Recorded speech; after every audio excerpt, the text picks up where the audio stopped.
Hello, everybody. Hello, hello, hello. How are you? Hello, hello, hello. I am good. Hello, hello, hello. Hello, Silver Squad. I hope y'all are doing well. Y'all already know the deal. Drop a number one if you can hear me. Drop a number one if you can hear me. We ain't going to be talking to ourselves like we do up in here now. Go on, drop that number one. We'll get to talking after. Let me get to my correct screen over here, too. Drop that number one. Let me mute myself, good lord. Oh, we got ones all over the place. First and foremost, y'all welcome our lovely friend, our lovely, wonderful moderator, our lovely person, Emily, to the sofa. She keeps the sofa cushions fluffed. Me in line. You know how it goes. And then welcome the Sofa Squad. I hope everybody's doing wonderful. Now, y'all, before we even get started, I planned this because the storms have passed and it's been sunny all afternoon. And then literally, y'all, as soon as I planned this, it started thundering and now it's pouring down rain. So I'm just giving you a fair warning. If it gets turned off with the power, whatever, just look for me tomorrow. Okay, just look for me tomorrow because it ain't gonna happen. We lost power last night from like 1 to 6, and now that's not terrible at all. I'm just letting you know in that way because it could have been way worse. We were very lucky. There's just like trees down, stuff like that. But I mean, nothing major. Knock on something. Pardon me.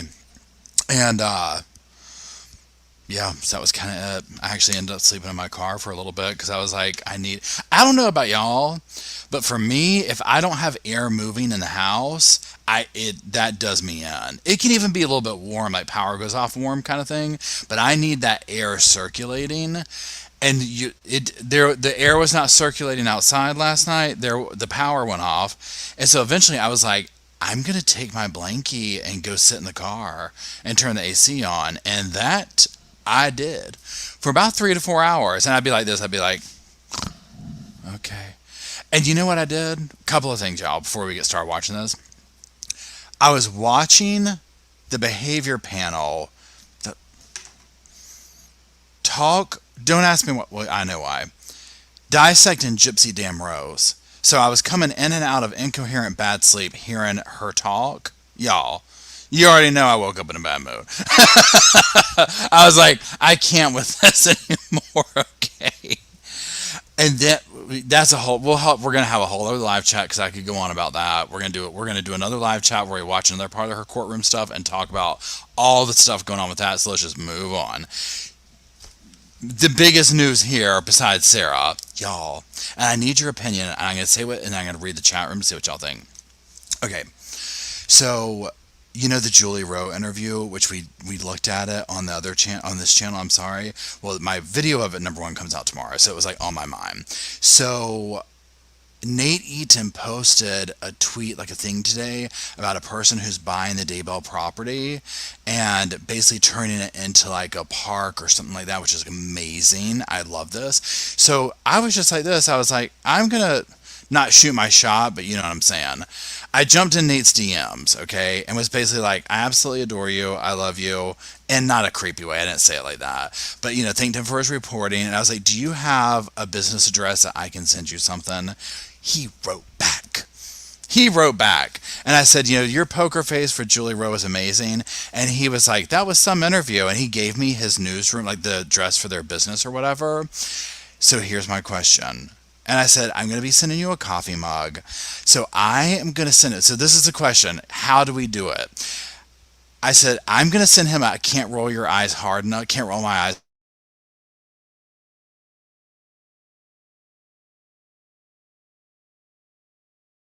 hard enough coffee mug, but there's two ways. I can either go to him or I can order it, leave it in the box, and then repackage it with like a card or something like that. You see what I'm saying? So which one do y'all think I should do? Should I have it sent to me, then send it out to him, or do directly to him?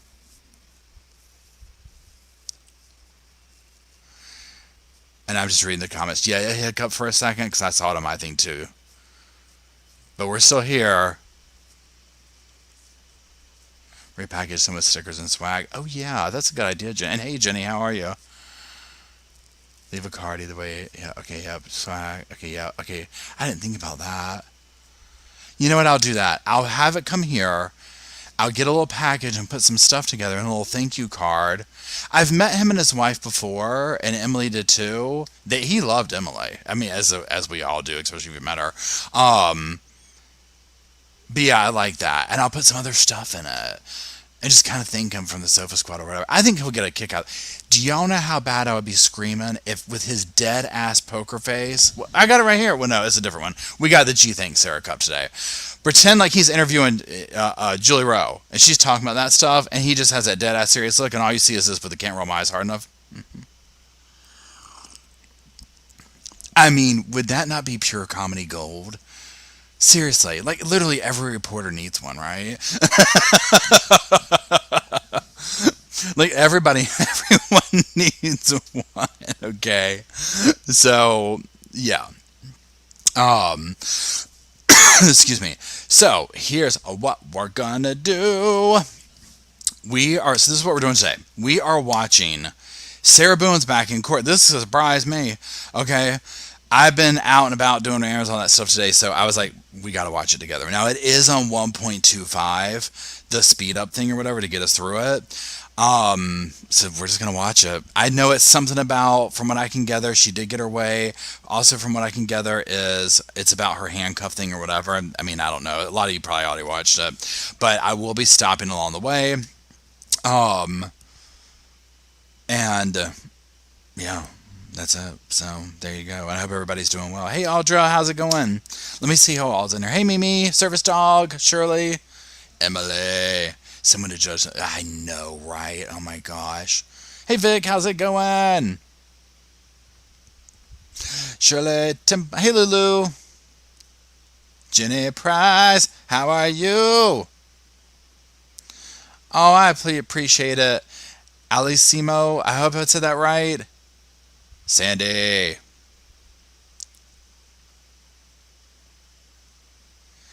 Oh, wait, hold on. Tisha Marie said that. Tisha, I did see, I haven't watched the video yet. Some people sent it to me, and I haven't watched his doing, Sandy did it, but I need to. Hey, Mel. Hey, Ophelia. Dwayne, how are you? I hope you're doing well. Lisa, Jason, Mama P, press start. We gob sheet. I love that. Paola, I hope I'm saying your name right. I know I said it every time. I hope I'm saying it right. Tiger, Barbara, Christy, Mystery Willow. I love that name. Christine. Big Mel's Wonderland. Oh, happy birthday, Big Mel's Wonderland. That's a major one. I hope you're enjoying it. Hey, Miss O. Hey, Boho. Hey, Trex of Trish. Oh, thank you, Emily. Gifted 5 memberships. Miss O got 1. Main vibes. Tisha Marie. Partially stars. Stephanie Smith. Indie Girl. How's it going? Bethany. All right. Hey, Heather Feather. All right, everybody. So, here we go. Jen Ray, what's up? Okay. Hey, Mary. So, we are going to go ahead and watch it. I already got it on the screen here, as you can see. Let me just switch over to here. So, again, once it starts playing, if you could just drop a number 1. I did put the little, the words on it. I can't remember what it's called. Oh, thank you, Dwayne, gifted 5 memberships. Woohoo! We gob. You got 1. Alrighty. April. Holly, thank you. Hey, Vicky. Thank you, Holly, for gifting 5 memberships. Yeah, I was going to do a members chat this weekend, but I have so many things going the normal times we do it, I can't do it. We'll maybe do one next week or something to kind of catch up and whatnot. Okay, here we go. So I'm going to press play. Just drop a number 1 is what I was going to say. Drop a number 1 so that I can know that you hear it, right? Okay. Oh, thank you, press start. Oh, side note, y'all. I saw Deadpool couple of nights ago. I'll do a thing on the movie review channel. You already know. The title's going to be Take My Damn Money. Yeah, it was so good. And that's like, you didn't have to be a fan of that genre to enjoy it, okay? Okay, here we go.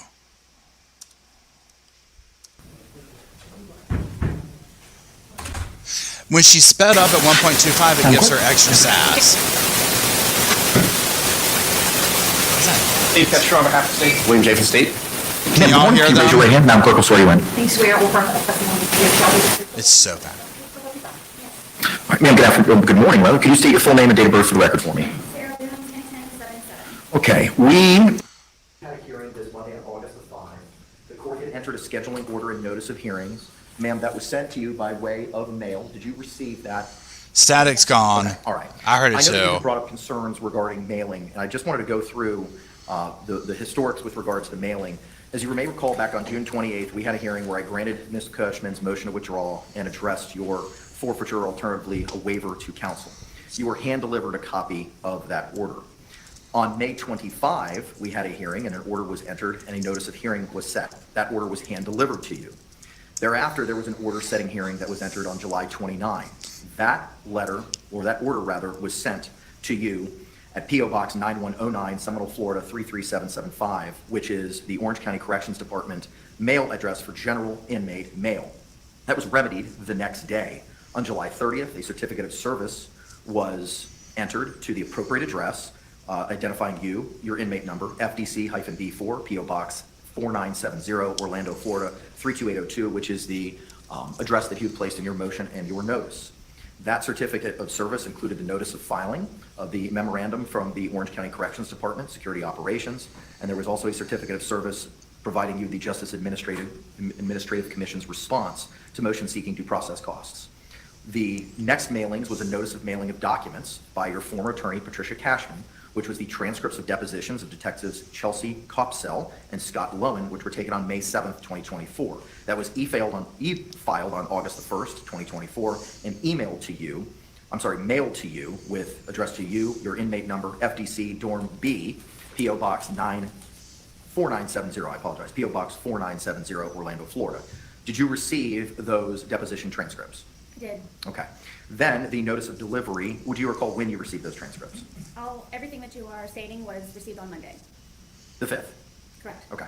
The next was a notice of delivery of digital copies of documents that was e-filed by your former attorney, Patricia Cashman, on August 1, 2024, which provided the transcripts of depositions of Detectives Chelsea Copsell and Scott Lowen taken May 7, 2024 to Billy Lane on August 1st, and that was mailed to you at the same address we've been addressing, P.O. Box 4970 on August 1. Did you receive that notice?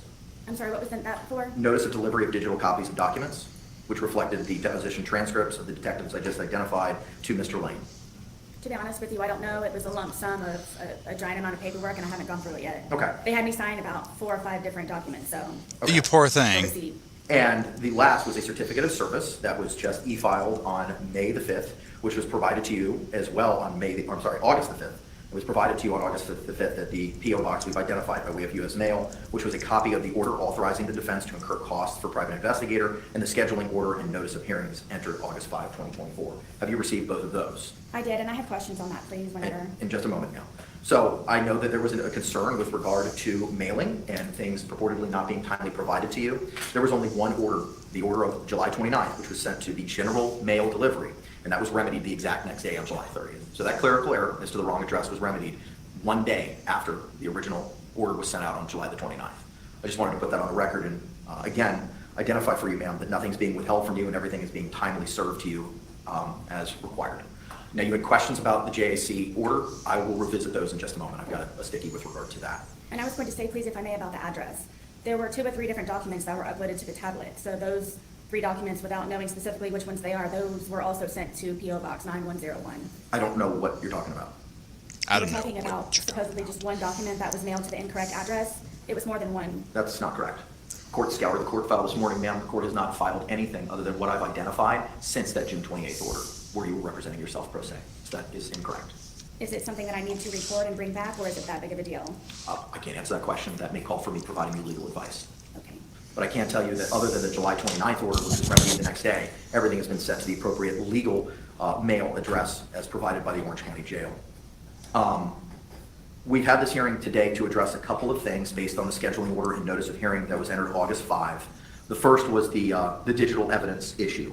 I've been advised, I think through Mr. Lane, who I do see in the courtroom. Mr. Lane, if you could come on up, sir, so Madam Clerk can swear you in.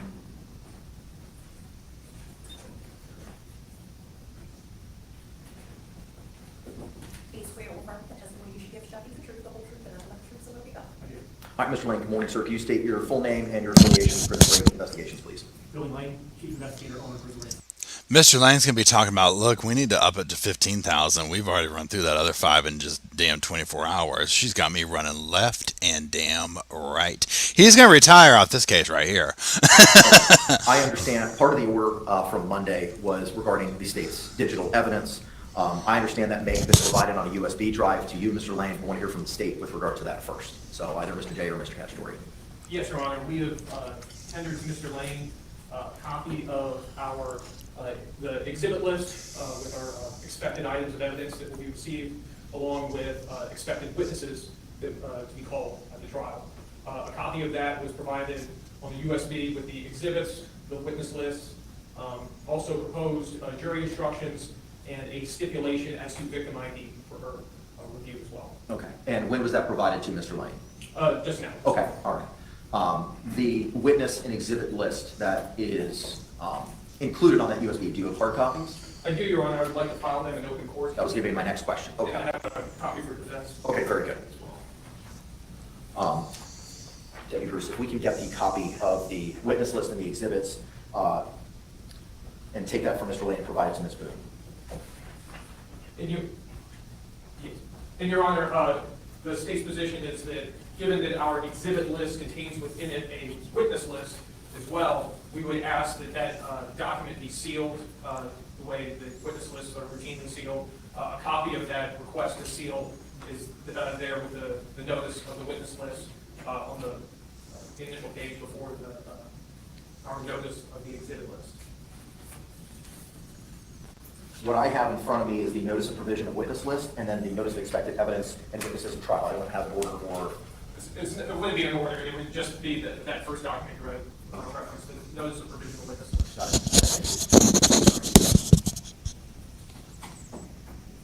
it. Anything else with regard to the expected evidence and digital evidence?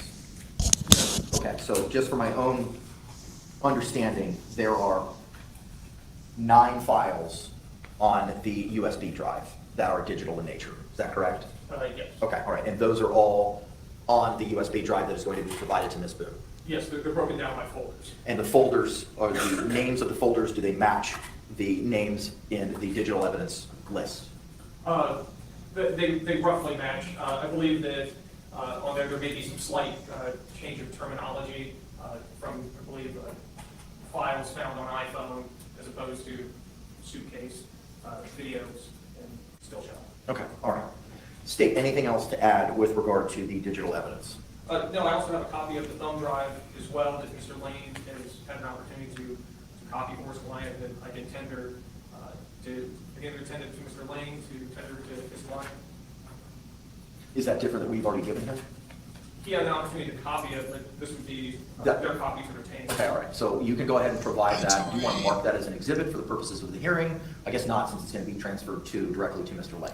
Correct. Okay, all right. You can go ahead and give that to Mr. Lane. All right. Ma'am, or Mr. Castore, any other questions? Anything else you want to bring to my attention with regard to the digital evidence? No, Your Honor. Okay. Ma'am, have you had the opportunity to review the notice of expected evidence and witnesses at trial document that was just provided to the court and yourself this morning? I did. Okay. Do you have any questions with regard to the digital evidence, which are paragraphs 1 through 9 on the first and second pages of the notice? I don't know what the majority of them are. Is this part of the evidence that was supplied to me on all of the USB drives that was supplied also? Yes, this is a pared down.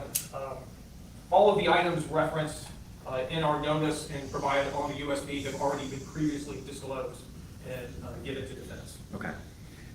Any other questions? Yes. Yes, on the USB drives for the laptop, it's not compatible with the USB drives for some of the files, so I cannot open a majority of what are on both of the USB drives. What do you mean you cannot open a majority? What can you not open?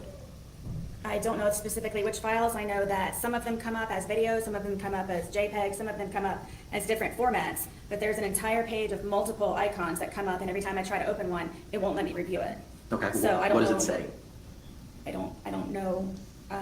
I moved on from that to try to go to other programs, so I don't know. I figured it would be something that I might be able to speak to Billy about when he came to see me early next week.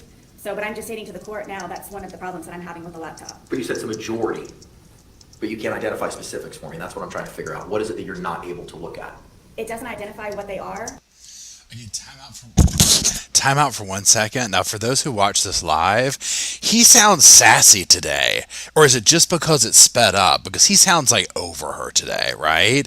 Like he's just got an edge to him. Like he's like, I've seen you one too many times this week. Okay. Because of the amount, when I click on a particular file, there's a file inside of a file inside of a file. So when I try to open one of the files, all these different icons come up. So if I try to click on one, it says unavailable. So I keep trying to go to the next one, the next one, and the next one, but they're all the same format, so I can't open any of those.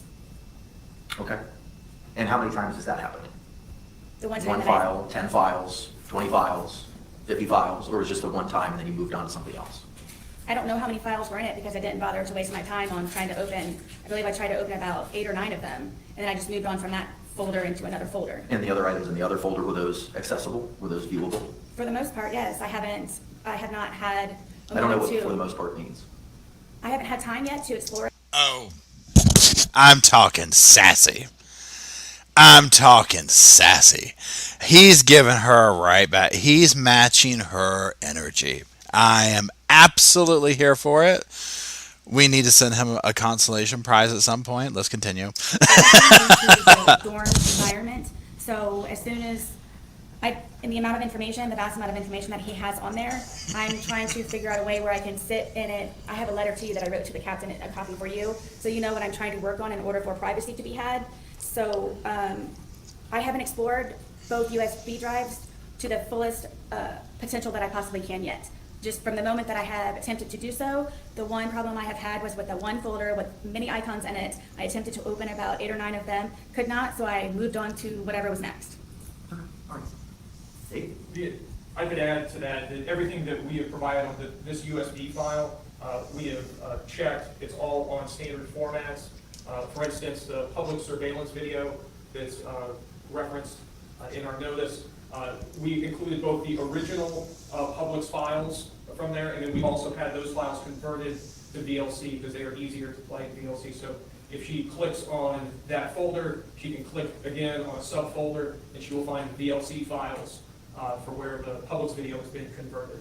So everything in there should be standard JPEG, VLC, Please hold. Audio only files. All right.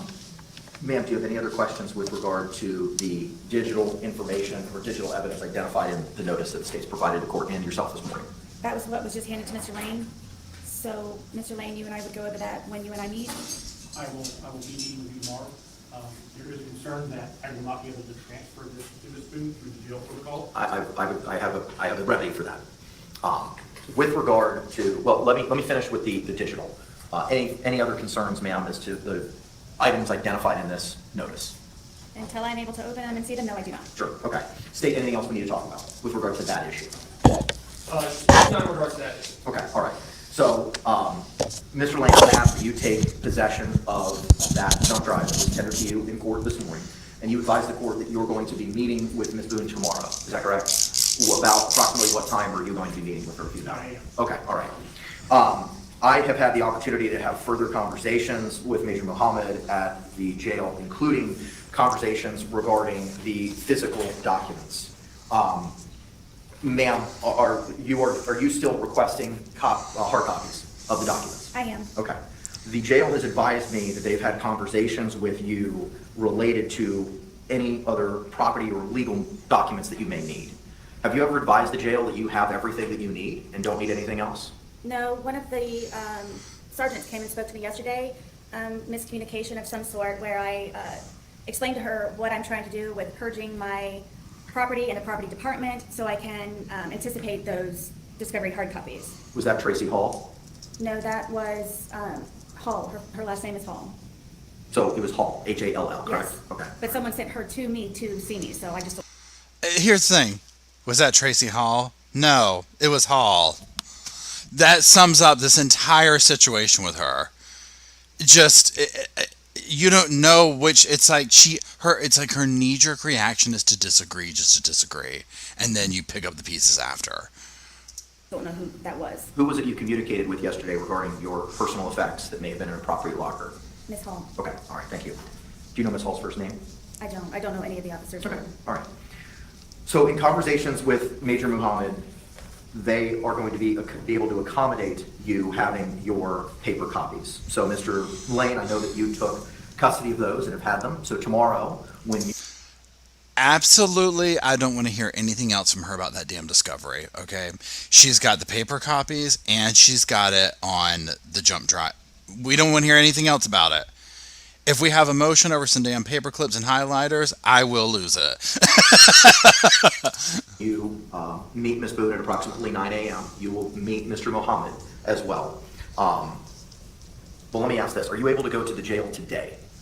Okay, so I know for a fact that Major Mohammed is available today, and he may be expecting you to arrive today. If you are able to provide to him the banker's boxes that were identified as A and B and that jump drive, and then provide the court with a notice as to when and what time and that to whom you gave it should be Major Mohammed, those items, so we can file it in the court file. And those will then be, the digital evidence will then be provided with the laptop in accordance with the protocol that we've gone over previously, and Major Mohammed will make sure that Ms. Boone has access to the hard copies.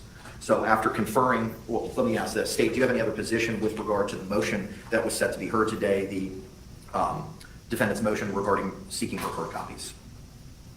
No, Your Honor. Okay, so for the record then, that motion will be granted. The motion for defendant to lawfully receive, review, utilize the original hard copy discovery, 2 boxes A and B, submitted to the court by former attorneys on June 28, 2024 for preparation of trial in her criminal case. As ordered, Mr. Lane will deliver those to the jail today and seek to have them delivered to Major Malik Muhammad along with... Now let's just make note, and I think I said this either in the live chat or probably in the live chat, but then I recorded a video about the last motion thing we watched, but it probably won't come out till like maybe Monday or something, so there's going to be multiple things already by then. But anyways, that's not the point.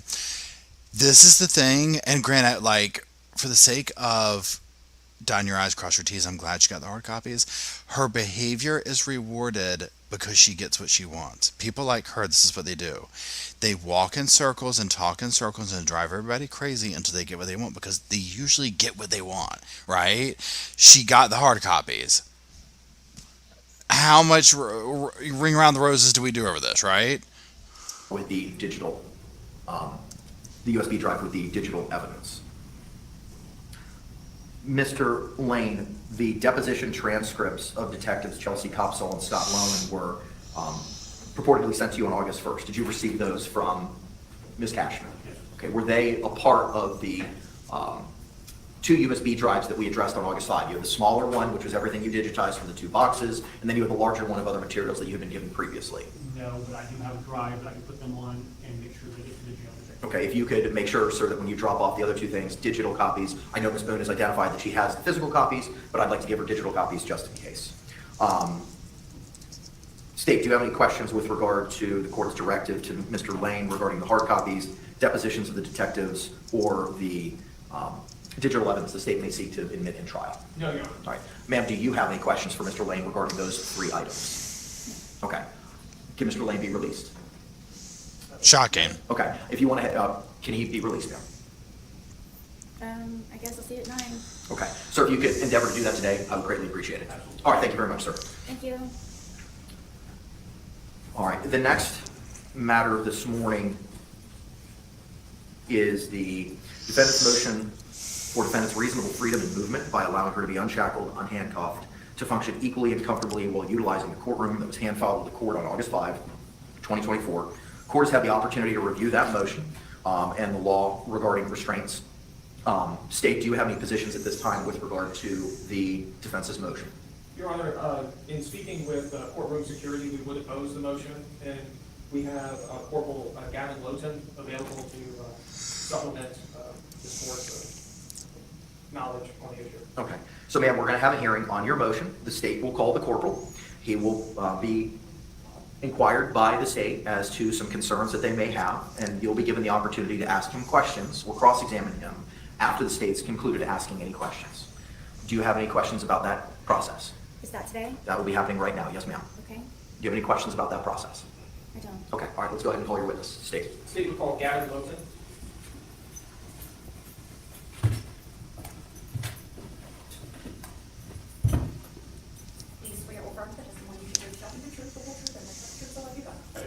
Sir, good morning. Can you state and spell your name for the record for me? Gavin Alton, Gavin, Lwtan. All right. Thank you. State, you may proceed. Good morning, sir. Good morning. And what is it that you do for a living? I work for the Orange County Sheriff's Office as a deputy sheriff. And to what area of the sheriff's office are you assigned? Court of security. And how long have you worked that assignment? Over 5 years And tell us, what are some of your duties within that assignment? now. I supervise the deputies in 2 felony courtrooms and 1 civil courtroom. And are you familiar with the defendant in this particular case? Just through research that I've done on her, I don't have any personal knowledge of the And what He's like, just through YouTube videos. I've never actually met her. in regards to that research into the defendant, what is your position as the head of security regarding her request to be free from shackles? I do not believe she should be free of shackles.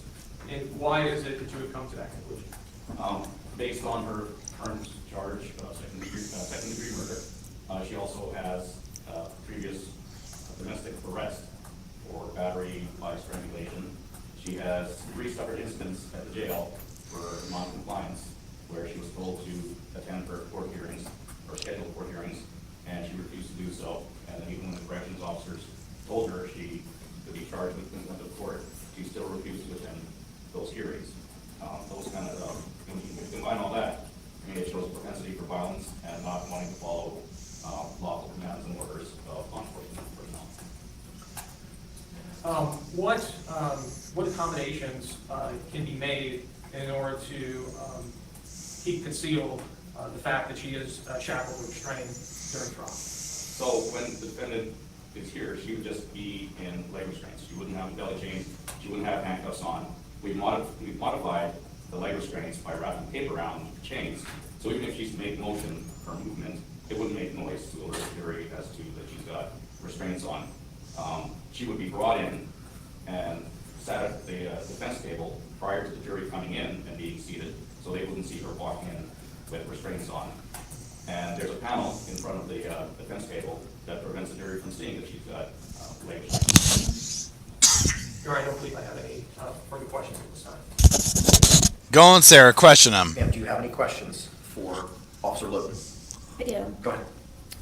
First off, in your in quotes research that you've done on me, the domestic violence case that I was charged with, the felony with strangulation, was dropped. I don't know if you were aware of that in your research. Yes, so I was never charged with that. Also, what 3 hearings is it that I supposedly missed on what dates? I have those here. I've never missed a court date. In the almost 5 years that I've been here, I've never argued, I've never hesitated. Objects to the form of the question, Your Honor? I'm going to sustain the objection. Ma'am, you have to ask 1 fact per question. Okay. I am prepared to give her the date.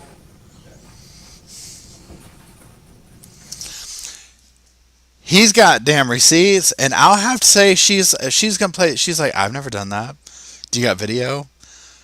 Video's gonna mess her up, right? She's like, you got video of me refusing? Yeah, the whole place is on video, Sarah. Just like you videoed George, okay? Like video is not her friend, okay? It doesn't work well with her.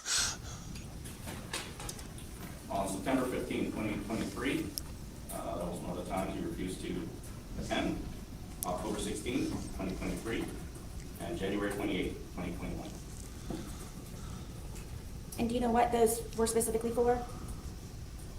For court attendance, wherever you were scheduled for that day. For a hearing or pretrial or withdrawal? I don't know. This is just information from the jail where the corrections officer said you refused to attend your hearing. So is that on record that I have supposedly refused these 3 dates to appear in court? Yes. Who was your contact, please? I've never missed a date. This is a database that I got this information from. Do you know when it was last updated? I don't know. Okay, so do you know how, I have never missed a court date to the present date. I don't know specifically what these 3 dates are for, in order for me to have supposedly denied going. Do you know the name of the officers for each one? You do? Yes. Please. From September 15, 2023, it is corrections officer Portia Hines, Could you spell her last name, please? Hines. And you said the date was 9/15/23? Right. Okay, And if you would like, I can read her comments in her report. sure. The approximately midnight, I informed inmate Boone, Sarah, that she was scheduled to appear in court today. Inmate Boone stated she did not want to attend court. I advised her that her absence could result in being held in contempt of court. Inmate Boone stated she understood and continued in her decision to refuse. Corporal L. Cameron was notified. This report is being generated for informational purposes. But it doesn't say what it was that I supposedly refused. To attend court. It doesn't say specifically what your hearing is for. Okay? Second one, it'll be Officer Christy Green. And what is this date for? I'm sorry, what's that? Which date is it that you're referencing? That's going to be October 16, 2023. Okay, and I'm sorry, the name? Green, G-R-E-E-N-E. And what was the first initial, please? K. Greene. Yes. 10/16/23. Yes. Okay? And the third one is January 28, 2021. And the officer is Jasmine Scribner. S-C-R-I-B-N-E-R. What are the comments, please, for Green? At approximately 0300 hours, I advised inmate Boone, Sarah, that she was on schedule to attend downtown court. Inmate Boone stated she did not want to attend court. I informed inmate Boone that if she fails to attend, she could be held in contempt of court. Inmate Boone acknowledged she understood and continued with the decision to refuse to attend court. Corporal Ford at the Booking and Release Center, transport officer, was notified. All proper notations were made in the IMS. Okay? And January 28th? Approximately 0334 hours, inmate Boone, Sarah, was advised she has downtown court and to start getting ready. Inmate Boone stated she did not want to attend court. I informed inmate Boone that she could be charged with contempt of court. Inmate Boone still refused to attend court. Corporal Hall and the Booking and Release Center transportation officer were notified of this incident. This report is being generated for informational purposes only. And all of those comments were made on the day of, that I supposedly refused. I don't know when they entered that. It doesn't state in their IMS, in their program? It might, but I didn't take that information out. Okay, so I'm trying to figure out how I know all three corporals and the sergeant, so I've never refused court. There's no reason for me to want to refuse court. I'm going to object this to ask and answer. I'm going to sustain the objection. Y'all, this is so fascinating watching her, like, do her thing, right? I mean, this is crazy, okay? Yeah, I turned it down a little bit on my end. Can y'all still hear me? I got it. Wait, hold on, let me turn down some.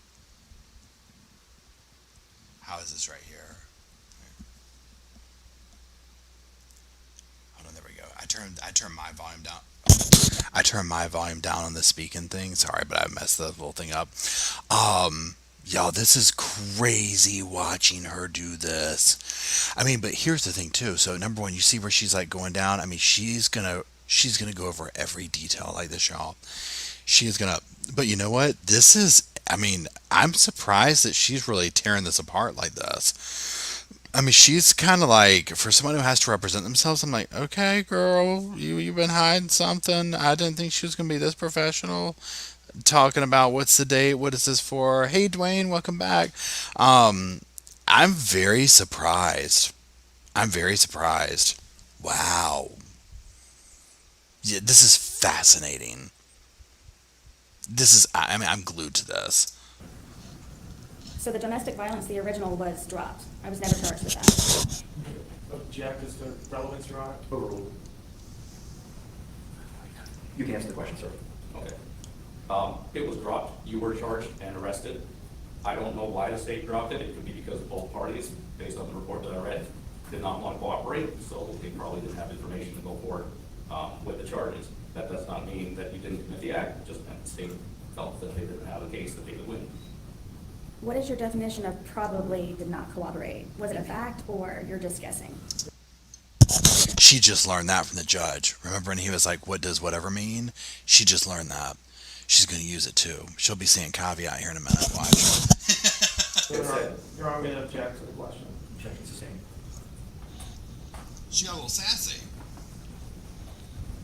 Both of the charges were dropped for Mr. Torres and for myself was because we did cooperate and there was not enough information. And we received documentation in the mail, both of us, for the reasons why it was dropped. Your Honor, I'm going to object this to the form of the question. It's not a question, it's a statement. Sustained. Forgive me because I don't know what I'm doing. I'm trying to provide my information for what it is that I'm being accused of. I don't know if I'm doing it the wrong way apparently, so I don't know I don't know the protocol for this. I'm just trying to answer my accusations. I understand your position. I cannot tell you what to do. I cannot provide you any legal advice. Okay, I'm just stating to the court that I'm doing my best with being uneducated in this situation. That is for the non-compliance, I need to speak to the corporals and the sergeant in order for that to be remedied? And then what about, do you need the documentation for the domestic charge that I was not charged with and it was dropped cooperatively? I do know that the charges were dropped. I'm just saying that is in your history. I understand, but I was never charged with it, correct? You were charged with it. It was dropped. The charges were dropped. But it is not on my record. The rest is on your record. But the charge for the domestic violence is not on my record. No, I you were never object to convicted. ask and answer, Your Honor. Overruled. You were never convicted of domestic battery charge, but you were charged with it. And the case was dropped. Yes. For the three supposed non-compliance that I have, I know that 2 of the officers are no longer with the Department of Corrections, Orange County Corrections Department, so I will need to speak to their supervisors in order for me to have, I guess, this remedied. Is it Your Honor, I'm going to object to the form of the question. This is a statement question. Objection is sustained.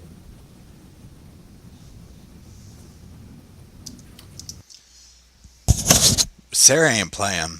She's going directly to the manager. She's, I get what she's doing. She's looking at all the reasons why he's saying she shouldn't be roaming around there like a free-range chicken.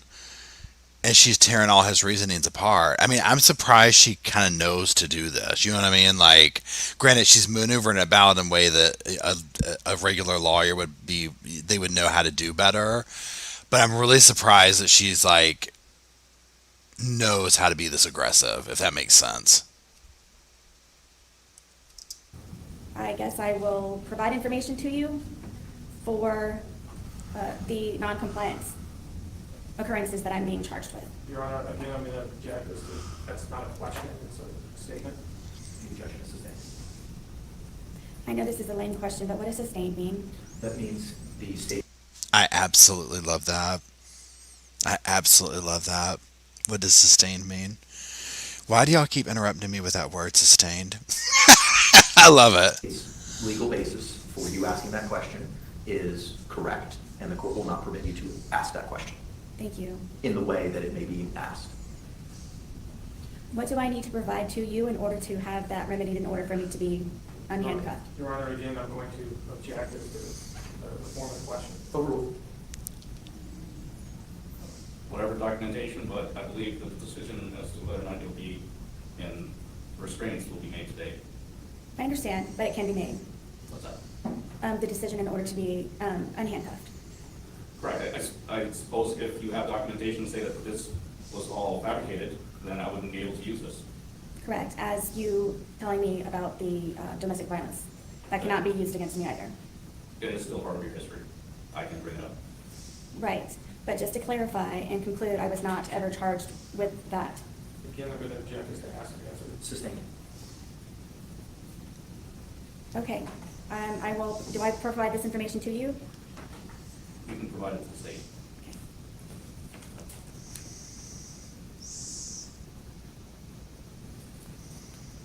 Okay. Am I, in your opinion, a flight risk or detrimental to the courtroom and am a threat of any type of harm?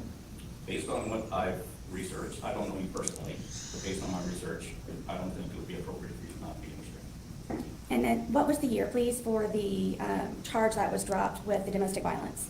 It was 2018. 2018? Correct. And it is now 2024. Okay. I mean, y'all gotta give credit where credit's due. I mean, she's bringing a little bit of sass to the table. And you're going solely off of, what, the arrest affidavit? What is it that you're using to conclude due to this occurrence that was dropped? that Thank you, would not be able to Dwayne. be, unrestrained. Correct. Your arrest history, the information I read, all the research that I've done, that's where I'm basing my conclusion on. But what specifically from that 2018 charge? The fact that you were charged with battery by strangulation, which is a violent act, is one of the reasons why I've said that I do not believe it's appropriate for you not to be in restraints. But it was never proven, correct, because it was dropped? It was dropped, doesn't mean it didn't happen. Okay. I'll be working on the others with the corporals and the sergeant for the supposed non-compliance. Thank you for the dates and the information. You're welcome. Ma'am, do you have any other questions? Do I need to supply anything for the 2018 domestic violence occurrence that you are referencing and applying? It's already been dropped, I'm just telling you what the history is. And you can still apply it even though it's not been? Correct, it's in your history. Okay. Thank you for the information. You're welcome. Any follow-up, Steve? No, Your Honor. Thank you, sir. Anything else, Steve? Not from the state. Okay. I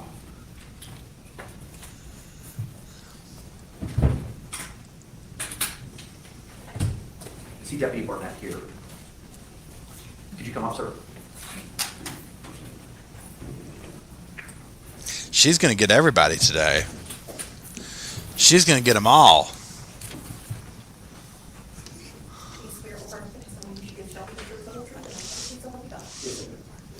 Sir, good afternoon, or good morning, rather. Could you state your full name and date of birth for the record? And not your date of birth. Sorry. Could you spell your name for the record? C-H-A-D-B-A-R-N-E-T-T. And what are your duties and responsibilities here at the Orange County Courthouse? I'm a deputy sheriff at the Orange County Courthouse. I work in courtrooms, I supervise squads, and I'm also in charge of training inside the courthouse. Okay. Is there any training that's addressed with regard to other security measures other than shackles that may be provided for defendants? Yes, we have an item called a stun cuff that is also used in the courtroom. Okay, could you step us through what a stun cuff is? A stun cuff is a electronic device that is wireless. It's box secured to the leg. It has 50,000 volts, and it's able to be remotely sparked from a distance. How is it fixed or placed on the person? It's dual strapped along the calf of either leg. It can be hidden with guns, and gives the ability to people to walk around. And who is in charge of operating that device? It'll be an assigned officer that's been trained in the device. And step us through the operation of how that device is utilized or operated by that officer. The officer will show the device to the subject or the inmate or defendant. It will be secured with 2 straps on the leg. There's a waiver to be signed prior to being used, explaining when it would be used, if it was needed to be used. Thank you, maybe, baby. Any actions that lead to that level of to use the device. It's a 2-step process, so there is no way for it to accidentally be set off. It has to be hit 2 separate buttons, so there's no accidents. If it had to be used, it would cause a shock to the location on the calf, causing a great amount of pain, causing the defendant most likely to fall to the ground, and we can secure and take care of the situation after that. Are there any other protocols or standard operating procedures regarding the use of the stun belt, other than what you've already identified? Just to follow with response to resistance policy. Okay, and can you explain the response to resistance policy? We have a level of response to resistance depending on what an individual does to what we would do. So if she was attempt to escape or fight, we would use a match that level of resistance. What is the level of resistance whereby which the stun belt would be deployed or utilized? At this moment, it's at level 3. And what is a level 3? Level 3 would be failure to follow directions and stuff like that. If he has to get up and move or not, or follow off order, we could use it. Most likely in the courtroom, we would use it probably at a 4 level. That is pretty much fighting, escaping, attacking another person. Okay, all right. State, do you have any questions? 100% she'll end up getting shocked. She can't follow directions. First day, she's going to get stunned. Right out of the gate. Opening statement, she's getting stunned. Deputy Barnett. No, no. Ma'am, do you have any questions for Deputy Barnett? I do, please. Go ahead. Tell me, what is the title of this? Stun cuff. Cuff. Cuff. And you said this was applied on the calf or the ankle? Yeah, the killing tendon area of the leg. And is this something that, does it need extensive preparation, or is it something that can just be put on coming and going from the courtroom? We would place it on you before the court starts, you can take it off as court every time we exit the court. It takes a few moments besides signing the waiver and securing it. And it's a one-time waiver? Each day you'll have to recite the waiver. Okay, so there's no limit to how many times it can be put on and taken off, put on, taken off? No. And it's a very simple process to apply? Yes. And remove? Yes. Thank you. Any follow-up? Not from the state. All right. Sorry. Sorry. Would I have my hands free, correct? Yes, you would have your hands free either way. If you were wearing a leg iron, your hands would be completely free. The stun cuff, same thing. And then my hand, and I would be able to walk? You will be able to walk with the stun cuff free, yes. So hands-free and able to walk? Yes. Thank you. Any other thoughts? No, Your Honor. She said, do I have the ability to skip? Yes. Ma'am, can he be released? Yes, thank you. Thank you, sir. State any argument, any further witnesses, evidence, or testimony with regard to the defendant's shackled motion. No, Your Honor. Ma'am, do you have any other things that you would like to tell the court with regard to your motion? You know she does. I don't understand what Sergeant Burnett was that you all providing me an option? There is Florida Supreme Court case law addressing reasonable measures for movement by a defendant in the courtroom. So that is an option? Yes. Okay. Do I need to supply the information in regards to the supposed breed non-compliance before that can actually be made an actual option? I cannot answer that question because that would be me providing you legal advice as to what you could, can, or should do, and I cannot do that. Would I be able to be unrestrained with that information? I think that would come down to the argument of yourself and from the state as to what the local court has to consider with regard to your requests and your motion and what the law is in the state of Florida. If I may make it clear also, I'm simply just asking to be unhandcuffed so I can write and move properly. I'm not trying to maneuver the courtroom and so on and so forth. I simply just am asking to sit here being unhandcuffed so I can write without taking skin off of my wrist and being extremely uncomfortable. Okay. Ma'am, She's going to be doing damn cartwheels to that courtroom day one. I can tell you that. She's not sitting still. The state's going to start with their damn opening statements, and she's going to come unglued. I'm talking backflips and cartwheels through that damn courtroom. They will stun her ass to the ground. Okay. And I'm here for it. thank you for that clarification. Because when I read your motion, you asked to be unshackled, to have freedom of movement. And I interpreted that as you wanted to move, as everybody else may be able to move in this courtroom, as Mr. Cashstory has moved around, how other persons have moved around. And it wasn't only limited to your hands. I thought it meant to your entire person based on what it is that you were seeking in your motion.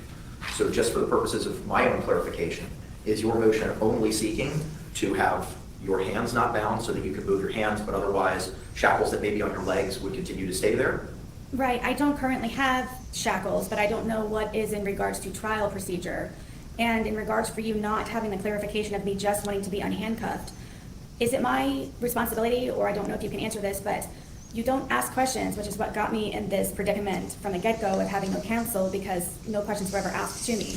Just for the majority of my motions and letters and so on that I have supplied the court for more information to try to intervene and help, it's just gotten me into hotter water and no counsel and still restrained. So is it something that I need to specifically clarify going forward, or is it something that you have the ability to ask me questions so you have a better understanding? Generally, I don't know that I We need to pause for a sec. I need to catch my breath after that. Y'all gotta hand it to her. She is ballsy. She does not have a problem go to toe-to-toe. She's gonna call that judge out. They're really at each other today. I mean, wow. have to answer that question because it may call for me providing you legal advice.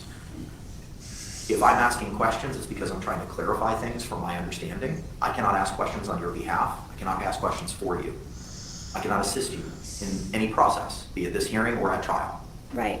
Yes, I understand. I wasn't asking for assistance. I was just trying to understand by you not asking questions in regards to my motion about being unhandcuffed and unshackled simply meant just my handcuffs. Ma'am, I reviewed your motion to be unshackled, unhandcuffed, and allowed reasonable freedom to movement and functioning accordingly, equally, and comfortably while utilizing the courtroom. All normal movement of the defendant's hands is as a whole freely, properly, successfully accomplish any task that is needed. Asking to be unshackled and unhandcuffed, the defendant is simply requesting equal, comfortable, functional movement to achieve advancement in her forfeited right to counsel by the court, which will greatly enhance the productivity and progress for the defendant and the completion of her defense in her criminal case in preparation for trial. Your wherefore clause specifically asks to be unshackled, unhandcuffed, and allowed reasonably freedom in movement to function equally, accordingly, and comfortably in the courtroom. I took that as you wanted to move around. You did not want to be shackled, which would be your legs as well, and you did not want to have handcuffs. If you're telling me now that all you're asking is your hands to be free, that's respectfully not what your motion says over and over and over again, as I've just read. So if you would like to clarify before me now at this time, you can, as to what it is that you're asking of me. Yes, handcuffed. I would like to have these handcuffs removed from my wrists. Okay. In regards to the unshackled, I know at some point I would have to maneuver, I'm guessing, in the courtroom for trial. So I didn't want to have to wait last moment to have to do another motion to be unshackled, if that's what my option is, because I don't know. So I was just trying to be transparent prior, so you would know what it was that I was hopefully expecting. But first, Go ahead. it's just handcuffs means unhandcuffed. And if for trial I have to be shackled, to be unshackled. Okay, and when you say unshackled, what do you mean by that? Just so that we're all on the same field. Shackled, as far as my understanding is from being shackled, means that I have this along with my waist, along with my ankles. So unhandcuffed is simply for the hands and the wrists, and then unshackled would be for my ankles and for the feet. And is that what you were seeking for trial purposes? I didn't know if I was going to be shackled or not, so again, that was why I was trying to be transparent and up forward by doing so now to make the court aware that that would be a request of mine at the time. Okay, all right. So you would be seeking to be unshackled, no leg restraints, no arm restraints at trial, right? Yes. Okay. Yes. Would you also be asking of the court to move around the courtroom when trial would take place? I'm not sure if this is considered legal advice, but I don't know. I know from seeing other trials, the state and the defense, they maneuver the courtroom in front of the jury, so on and so forth, and they hand things back and forth. I would have to have other movement other than me sitting here. So yes, I would have very limited, reasonable movement in the courtroom for trial, yes. Is there anything else, ma'am, that you would like to tell me with regard to what you're seeking in your motion to be hands-free, for lack of a better word, during any hearings that we may have, and then to be hands-free, unshackled with your legs, and to have movement in the courtroom during the course of the trial? Is there anything else that you'd like to tell me about those requests? I don't know if you've been able to see my difficulty with just simply trying to take notes. Yes, very much, I would like to be unhandcuffed, just to sit here and be in attendance of my hearings, conferences, whatever it is.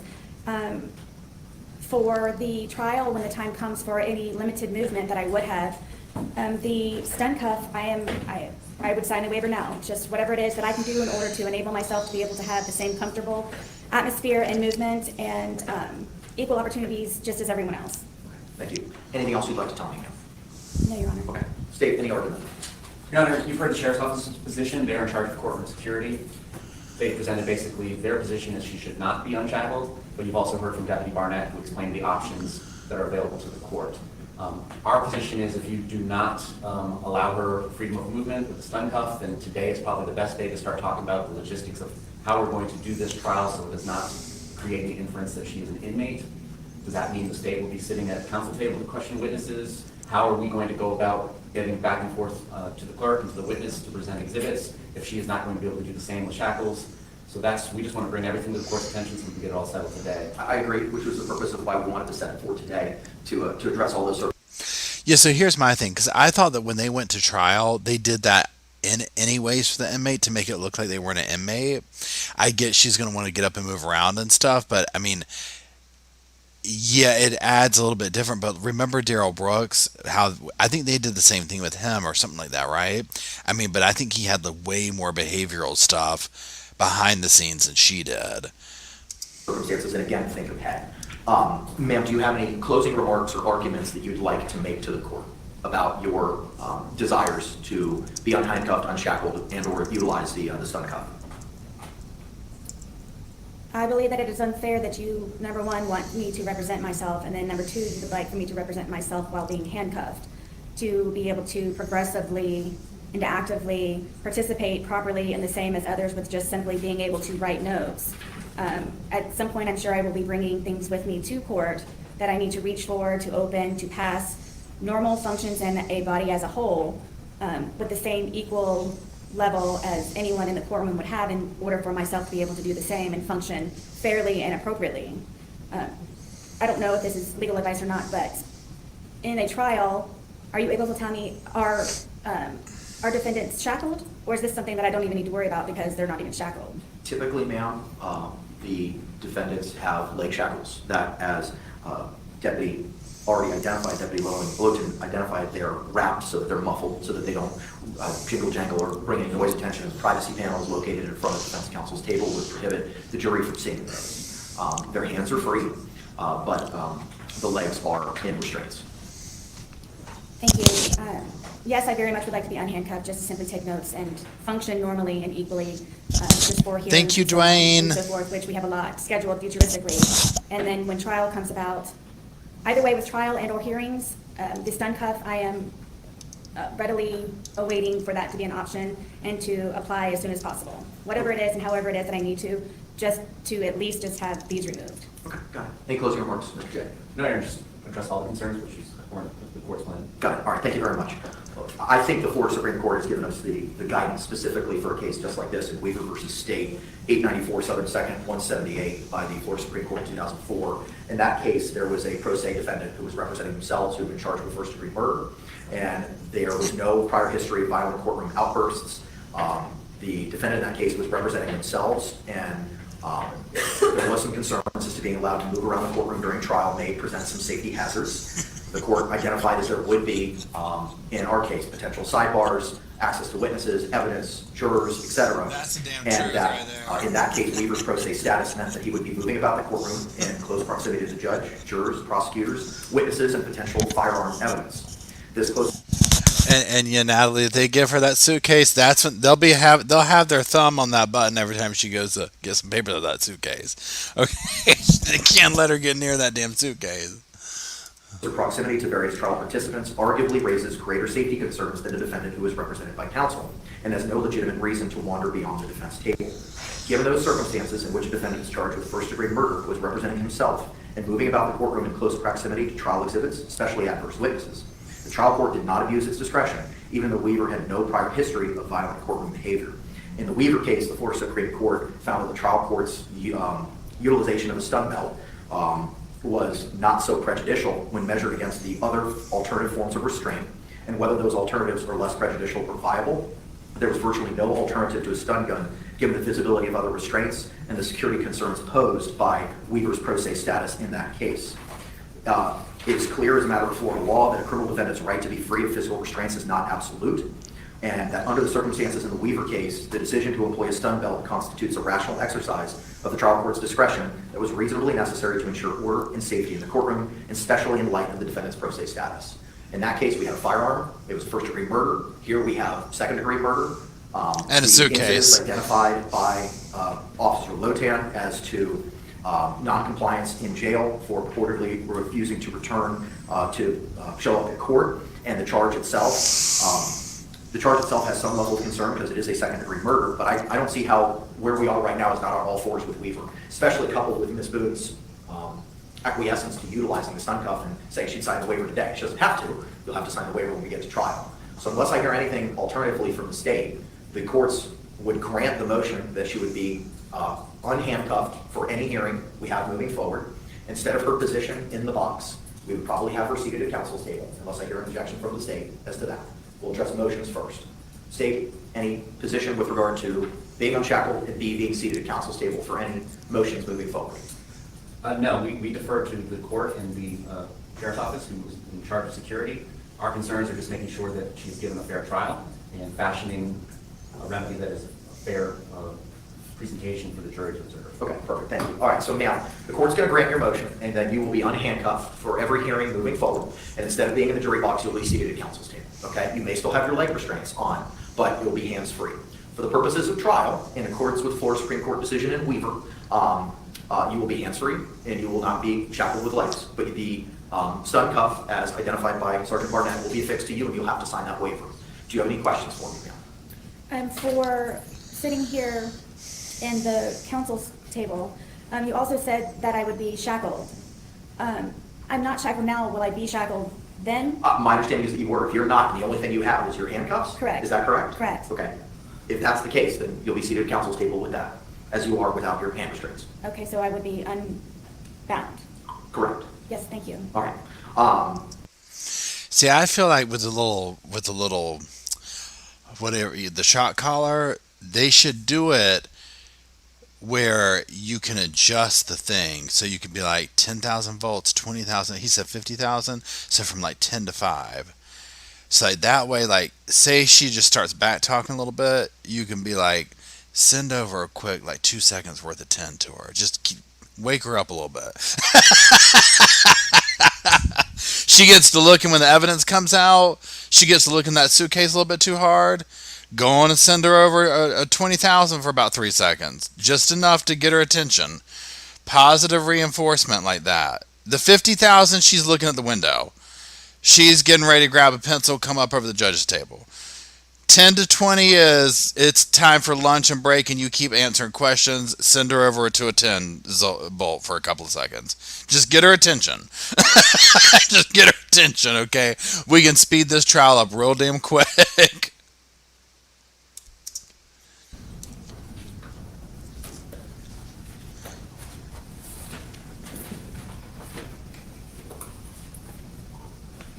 The other item I have on, yes, I sir. think the sheriff's office is looking for clarification, and I think I am too. Okay. I think the situation is because she has handcuffs on now, she doesn't have leg restraints, but for hearings, when her hands are unrestrained, her legs would be restrained. Okay, I'm getting a thumbs up from the deputy in the back if that's the case. Is that the standard operating procedure, Deputy Logan? Okay, so ma'am, so I'll clarify my order. For the purposes of any hearings, you'll be hands-free, but you will have leg restraints. Yes. That's not going to affect any fairness or impartiality because it's just you and me and the state, and no jurors will see that.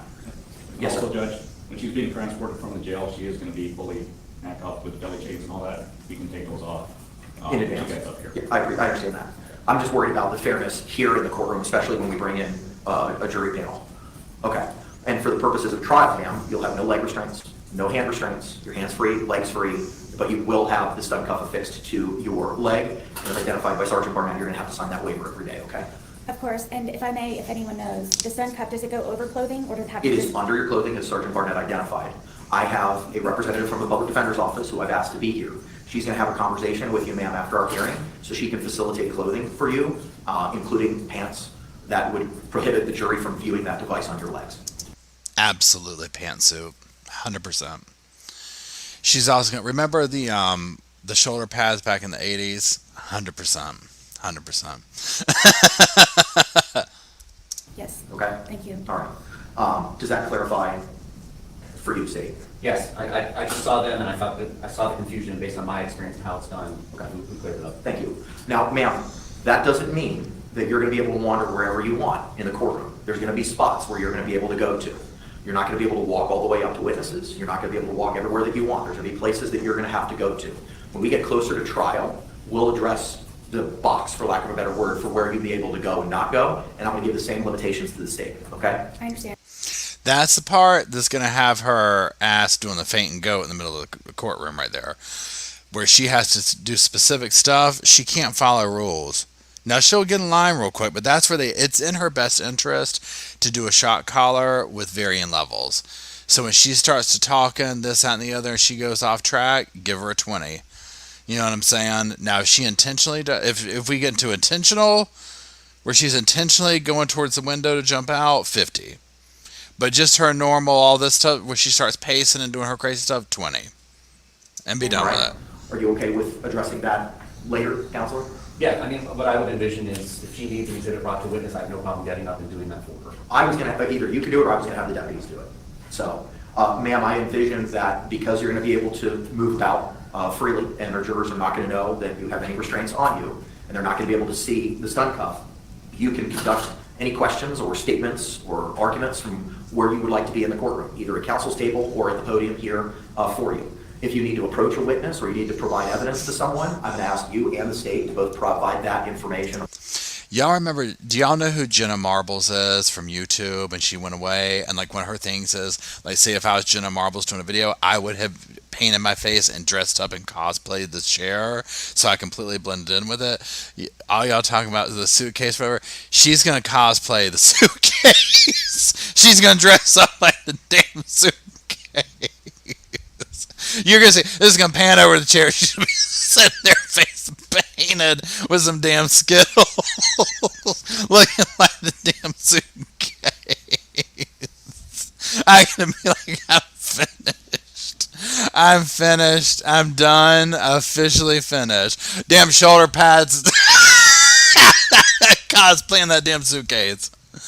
Oh my god. Okay, here we go. From that document to one of the deputies, and they'll be able to approach the witness, please, okay? Thank you. All right. Do you have any questions about the court's ruling or the procedures for you having movement throughout the courtroom during the course of our trial? No, I understand, and you said that it would be clarified greater once we get closer to that date. But I would like to ask, please, when the time does come for any exhibits or anything to be handed to jurors, yourself or anyone in the courtroom, is it an option for the state or a deputy, or is it specifically whoever's the closest and can do it faster? So what I'm going to do, ma'am, is I've spoken with the sheriff's office. I'm going to endeavor to have additional security in the office or in the courtroom so that there will be a deputy for basically your disposal, basically closer to you, so that if you have a document that you want to bring to a witness's attention or ask them questions about it, you can hand it to that dedicated deputy for you, ma'am. Yes, that is my preference, please. Thank you. That's what I'm endeavoring to try to do for you. Yes, thank you. Okay. Any other questions about the ruling? No, sir. Okay, so your motion is granted for the reasons stated on the record. Thank you. State anything to clarify? No, Your Honor. Okay. All right, the last issue that I had on my list this morning was this. Okay, now for real, in all seriousness, I do agree. She needs to be able to act like a normal, you know what I'm saying, like a normal person. In any trial that we've ever watched, they have the defendant sitting there not looking like, you know what I'm saying, shackled up, all this type of stuff. So it would only make sense. She, has not gotten all up out of control. So, I mean, this to me makes sense that they granted this for her, right? Obviously, they can just zap her. Just be done with it if she gets out of line or whatever. Scheduling order and notice of hearings that the court entered on August 5 required the jail to provide the every Monday at 9 a.m. commencing August 12, 2024, a representative from the Orange County Jail cell email to my judicial assistant, email provided in the order, all notebook entries from IMS from the prior week, Monday through Sunday, for every issuance of a laptop and USB device is issued to the defendant. I'm simply changing that to close of business from 9 a.m. to close of business at 5 p.m. And that order will be hand delivered to Ms. Boone and e-filed to the state today. Okay. Is there anything else, state, that we need to address? No, Your Honor. Okay. Ma'am, is there anything else that you'd like to bring to my attention? Yes, please. Yes, ma'am. In regards to the status report you were just speaking about regarding them providing me with a laptop each day, what is your definition of entries? The protocol, ma'am, that was read to you, that you were given a hard copy of Monday, and was also mailed to you on, I believe, the 30th, at the appropriate P.O. box for legal mail. The protocol identifies entries that are in the information management system at the jail for when the laptop is released to you and then returned. Okay, so it's simply just an entry by the officer stating that they gave it to me and it was returned. I'm making that assumption. I'm just relying on what is in the protocol. Okay, my concern was they're not stating what it was that I looked at for how long and I don't know that anything. they're going to record that information on the protocol, ma'am. It's Okay. just simply when it's checked out and returned under the protocol. Yes, thank you for that clarification. And then also for the notice of the expected evidence and witnesses at the trial, we didn't discuss the physical evidence, and I know that that was something pending in regards to the media being. The physical evidence, we're set to review that here in court on September 3rd at 9 o'clock in the morning, and that was identified in the order from the 5th, ma'am, which you said that you got a copy of through the mail. That's in paragraph 5. The state's physical evidence will be reviewed with the state and the defendant on September 3, 2024 at 9 a.m. at courtroom 12A, Orange County Courthouse, and the address of the courthouse. So the physical evidence will be reviewed at that point in time. Yes, Your Honor, I understand. My question though was, are you still trying to decide or research having the media? Yes, ma'am. I've pulled the case law on it. I need to review that case law to see if an evidentiary hearing is required. I know that we have a hearing that we had set for August 14th, which was to address a couple of other issues, specifically your motion to receive the hard copy documents. We no longer need that hearing on August 14th at 1:30 because the jail has confirmed that they have space and Mr. Lane's taking care of that today. But I do want to utilize that hearing for, I still want to utilize that hearing since we've carved it out. So at that hearing, we can address the media issue based on the court's review of the case law and determine if we have to have an evidentiary hearing, we can have an evidentiary hearing at that time. And also we can utilize that as a status as to your review, ma'am, of the digital evidence and to confirm that you've had the opportunity to review it. You don't have to finalize it, but just to see where you are in reviewing that digital evidence that the state may be seeking to introduce at trial. This is for the 14th? That's correct, ma'am. And what is the time, please? 1:30 in the afternoon. Okay, and for the case law that you are researching and referencing, are we able to have a copy of it prior? Sure. I don't see any problems. The Miami Herald decision, I don't know the citation off the top of my head, but I don't have a problem. I have no problem. I'm familiar with the case. Sure. Ma'am, what I'll do is I'm going to prepare another order. I'll be able to hand deliver you the one today, changing the Orange County Jail, providing the notebook entries from 9 a.m. to close of business. I can hand deliver that to you today. But in the order that I mail to you, ma'am, it'll provide the case law with regard to the your privacy and media concerns. Yes, thank And you. that will be heard on August 14th at 1:30, in addition to a status on the digital. Now, ma'am, based on the scheduling order that the court entered back on August 5, you have 14 days from today, absent of showing a good cause, to extend any deadlines to provide your objections in writing to that evidence. Forgive me, it's objections for the The evidence from digital the evidence, state the digital evidence only. of the 2 USB drives from Mr. Lane? Oh, no, ma'am, the USB drive that Mr. Lane's going to be providing to the jail today that has those 9 items Oh, as yes. identified in this notice of expected evidence that you were provided today. 14 days and I have to write objections? That is correct. So your objections to the digital discovery will be due no later than August 23rd. And I will put this all in order for you as well, ma'am. Thank you. I believe that addresses all of the court's matters that were teed up for today. State, do you have anything else? No, no. Ma'am, is there anything else? I do have this. I made a copy of it for you that I supplied to Captain Di Giovanni upon her return, knowing what I am requesting. I don't know if I'm able to tell you, but it is a basic laptop. I have no internet and I have no phone. I'm trying to utilize the classroom that is in our dorm. I'm trying to have access to a phone. The USB drives, how they're being handled, I feel very uncomfortable with, as I referenced to you prior. They're being taken out of the bags, and then paperwork is being removed from those bags, like the protocol security paperwork that I needed to reference, and then they're resealing the bags. The other day, one of the officers took the USB drives upon herself to remove from the bags herself, and then just handed me both the USB drives. I don't know where they go, I don't know who controls them, I don't know how they're stored. And one of my requests was to keep it at my bunk in my locked drawer, along with, of course. Why would you want to keep something like that in your bunk? Now, again, I don't know if she's like just, I'm assuming she's out in the open kind of a thing or whatever. I mean, I get what she's saying. Why would you think it's safer in your bunk where somebody could mess with you and get to that? This is what I'm talking about right here. She doesn't like the way she handled it. The internet, if I could be supplied earphones and headphones for listening, and a word program, just simply to be able to type motions and letters and anything that needs to be documented or recorded. It is simply a basic laptop in order for me to view my USB drives, and just, as I stated earlier to you, some of the parts of the USB drives cannot be viewed, which I will discuss with Mr. Lane tomorrow when I visit with him. Ma'am, you can give your letter to the deputy. We will file that in the court file. Part of the reason we had set the August 14th hearing on your motion for the hard copy discovery was that Captain Di Giovanni was returning on August the 12th from a vacation, and we were endeavoring to have a representative from the jail or herself be here for that hearing. So in addition to a status as to your review of the digital evidence, a hearing on the media request, or prevent media from being at the September 3rd discovery viewing hearing, will address your concerns as identified in this letter, and have a representative from the jail, be it Captain Di Giovanni or someone else, here to address those concerns. Thank you. And if I may say one last thing, please, in regards to the media being a part of my discovery hearing, I am highly opposed to it. What are you highly opposed to? That is, I know that I have a lot of my case details that are already online.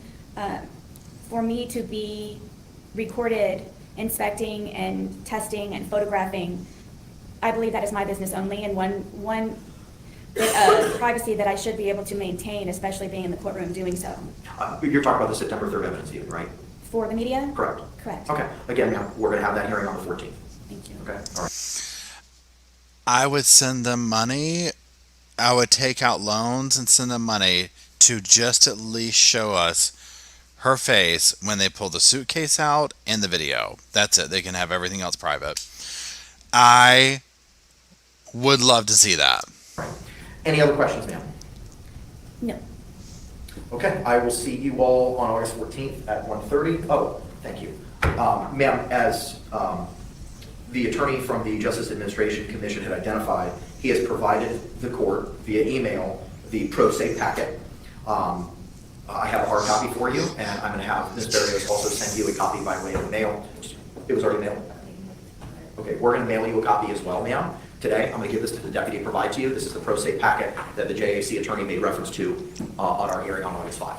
Yes, thank you. And then also the public defender's office, you said, would be meeting you downstairs? They're going to be meeting you momentarily. Be that right here or downstairs, I'm not sure. But they will be meeting you to discuss that. Okay, thank you, Mr. Blake. All right, any other questions, Dave? No, Your Honor. Any other questions, ma'am? No, Your Honor. All right, we'll see you on August 14th at 1:30. We'll return this to the Orange County Jail. Thank you.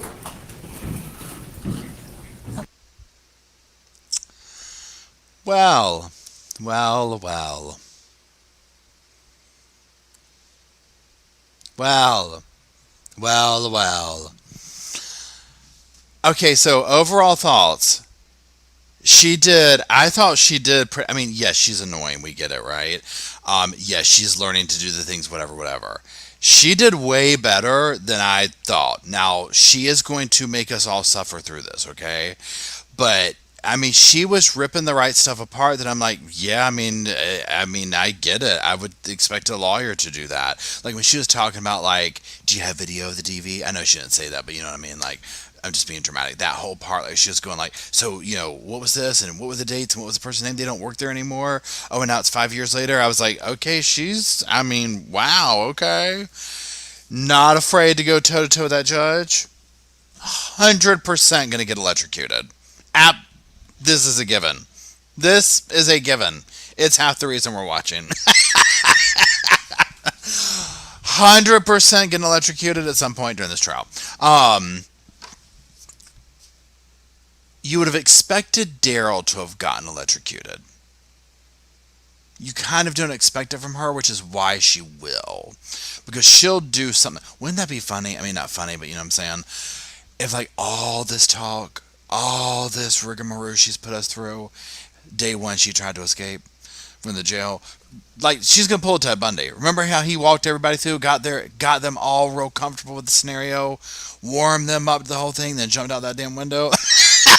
That's what she's going to do. She is pulling a Ted Bundy, I'm telling you. She's 100% jumping out that damn window. Y'all. Yeah.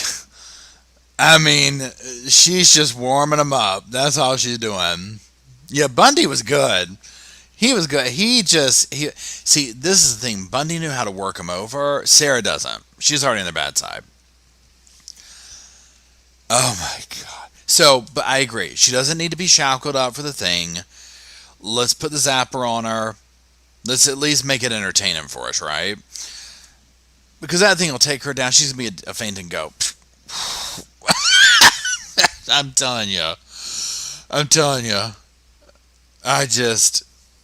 Wow. So seeing this, this is going to be good. Like, take everything out. Take, like, just from entertainment value. And I don't mean to reduce it down to that because I know it's people's lives and whatnot.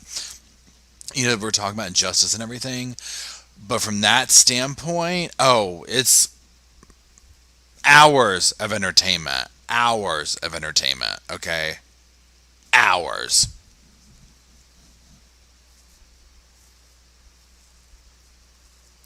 Yeah, see, 50,000 is a lot, isn't it? I'm just kind of reading some of your comments and stuff. Usually says it's going to be better than she thought. 100%. Yeah, she's going to come dressed up as a damn suitcase. She's going to cosplay that suitcase. Yeah, you know, here's the thing. Okay, so in the evidence thing, you know she's going to try and, like, get dramatic about it.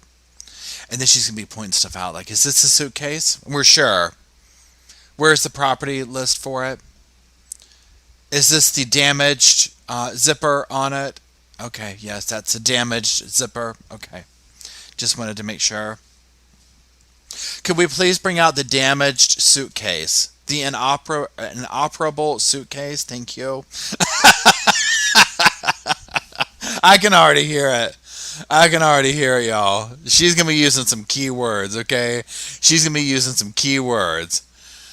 Right, but I mean, you would expect an attorney to do it. Yeah, how does the zipper work? Yeah, she's gonna be talking about how does the zipper work.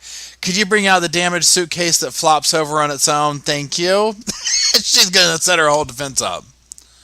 Whole defense up. Okay.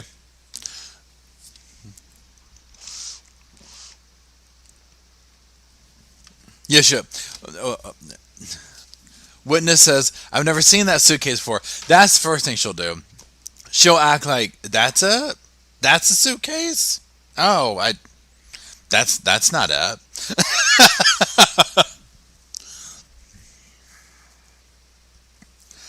Oh my god.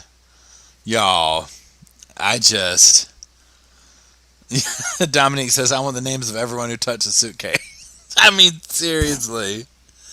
But y'all, it was okay when she did that whole thing where she was like, "What's the name of the deputies who wrote me up?" And she's like, "And two of them don't work here anymore, right?" I was like, she's coming with receipt. Here's what she's going to also do. She's going to retaliate against the what do you call it? The deputies in the jail. So the ones that piss her off. Oh, she's going to have them up in the witness stand. She's going to have them up there. I mean, she's just, and yet the judge, sassy pants. Sassy pants. He definitely slapped his Louis on that desk a few times and just cleared the room. Okay. Yeah, the video alone. Yeah, but Melissa says, just like Alec, the jury will convict her on the video alone. I mean, that's the thing. The video, you can't talk your way out of it. There's nothing. Here's the thing, and I said this in the video, I think that's coming out Monday or whatever.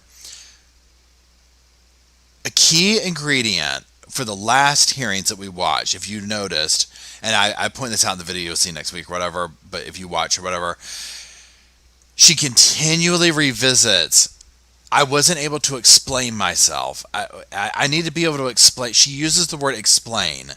She's very big on wanting to paint everyone in a corner and sit them down and explain. Remember the interrogation they did where that was her chance to explain. But she didn't understand that her explanation didn't matter. You know what I'm saying? But it was like absolutely sending her that she wasn't able to explain to them. That's what she's wanted to hear. Now, also, 100%, I think she's ready to talk, what do you call it? What do you call that thing? A plea deal. Now, it's my understanding, drop it in the comments if you know, that she has turned down 2 plea deals. Some of y'all have texted me and emailed me this, and I think it was like not that much time. I couldn't believe she turned it down. I'm very curious if she will go and be like, I'll take that 10 years. I'll take the whatever years.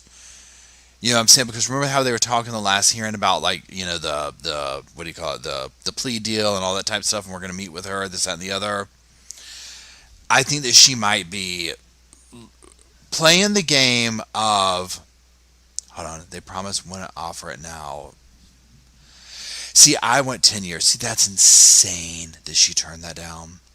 Insane. She could be halfway through her damn sentence. And on her way back, ready to get back out and terrorize another apartment complex. Let's just call it what it is. Okay.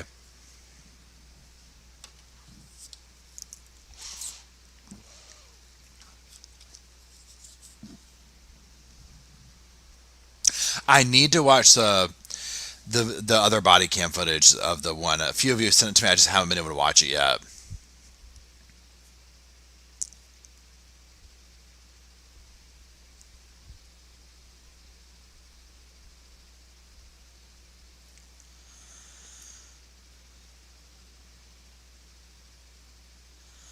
Yeah, Dominique says with good behavior that's like 7 or 8 years. Yeah, I mean, she could have been on her way down the road. I mean, oh yeah, jury selection, Robin. Oh my gosh. Oh my gosh. And what's going to also be interesting during jury selection is to see who triggers her and who she like just makes snide comments to. Because you know there's going to be some people up there that will like trigger her in some way, and we'll figure out what the types are. And that she'll like insult them in like the Sarah way. And I'm absolutely here for it. Kate, this is it's just a smartwatch. I think it's just like the standard like the Samsung smartwatch maybe or something. I think it's Samsung. Yeah. Thank you.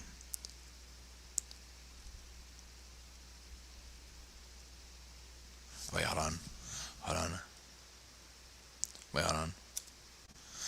Teresa says, Pa, have you heard about the serial killer arrested in North Carolina? I live in Salisbury. Walter Luther Alexander is credited. Oh, okay. Please hold. Let me make note of that. Walter, hold on. Please hold. Please hold. Please hold.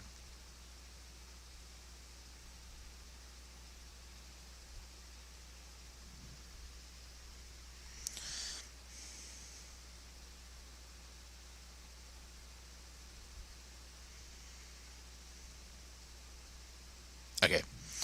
I got it pulled up. Thank you. That's interesting. I want to look at that. Okay, hold on. Let me get rid of this. Okay. He was a long haul trucker. That book we just read. Oh, speaking of, if you're in the book club thing, for the member book club thing we're doing, remember we're reading that book Colts, and we'll meet sometime. We'll do our little member chat for that at the end of this month. So it has some interest. Each chapter's like a different Colt. It's really interesting if you've been reading it.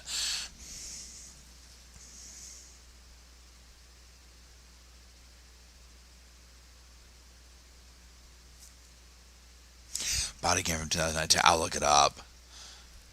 RJB, we already did that one, but we're doing another book. It's called Colts.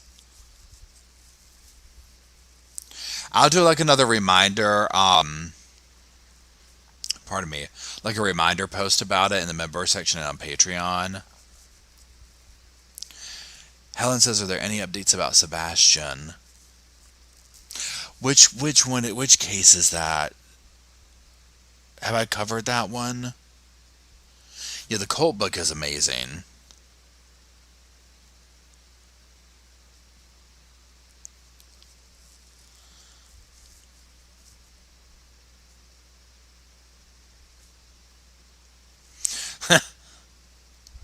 Oh, Sebastian Rogers. Okay, no, I haven't. You know, I've not followed that one enough to speak on it.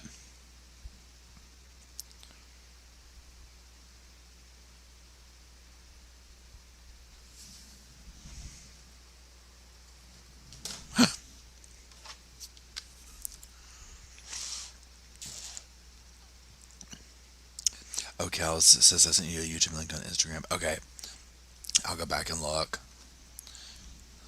Thank you, too.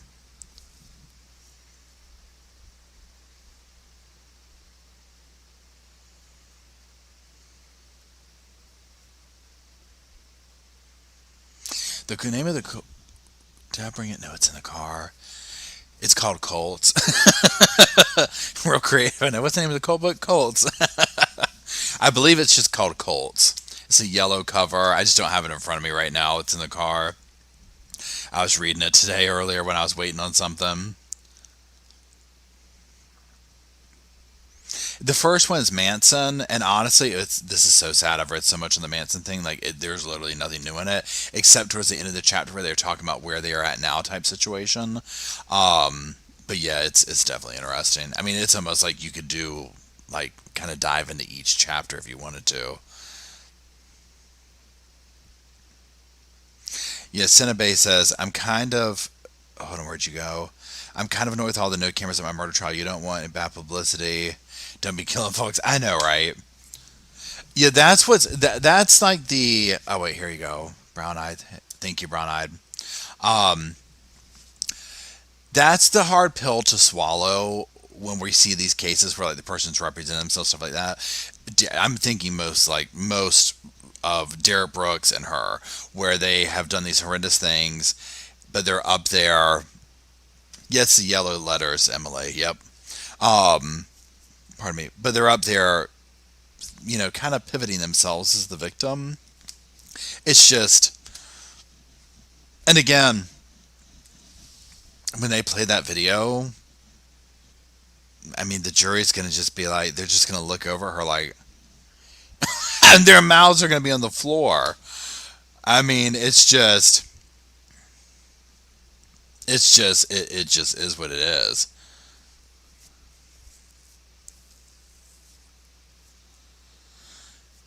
I know this is a lame question, but what is sustain? Yeah, yeah, she knew what she was doing there. I like the judge giving her back a little sass, though. It just keeps it going. You know what I'm saying? Like, she needs that because she probably isn't used to people talking to her that way. Because, again, like I said, people like her, this is what they do. They just go throughout. You've dealt with them, you know. They go through life and they do all this, and it's like they get their way. And so when it's pushed back, that's why it's like, that's why you saw her act the way she did in the interrogation. We're seeing her get pushed back. And it was like, what? But it was unintentional. She was like getting pissed about it. Danielle, what's up? Geraldine says, do you think she's seen the video since she was locked up? I think she plays that in her head every night. Cursing that damn phone. One still says maybe she'll get the video suppressed. Y'all, she gets that video suppressed, I'll be like, look, she needs to go into law after this. Okay? If she gets that video suppressed, I'll be like, she's in the wrong damn business. Period. End of damn story. I know. Allison says the judge needs a top-notch goodie basket after this one. I mean, seriously. Bless this man's heart. Oh my God. I mean, y'all, I cannot even. Oh my gosh. Excuse me. So y'all, I gotta go to bed. I'm sorry. I've been going since early this morning. We lost power. It woke me up. I got up. I slept in the car for a few hours with the AC and started the day, and I haven't stopped going. And then I didn't even know this was happening. So I was like, well, we got to watch it. So that's it. I'm going to go to bed. I'm going to get up, and then we'll start everything all over. Tomorrow's video is the Julie Rowe video interview with Nate Eaton. We did it on the live chat. Well, I keep thinking we're on the other channel. We did it on this channel, but it'll be on the main channel, like the edited one or whatever. So that's it, y'all. I appreciate y'all. Hold on, please. Everybody give Emily a round of applause for keeping the pillows fluffed and all of us in line, especially me.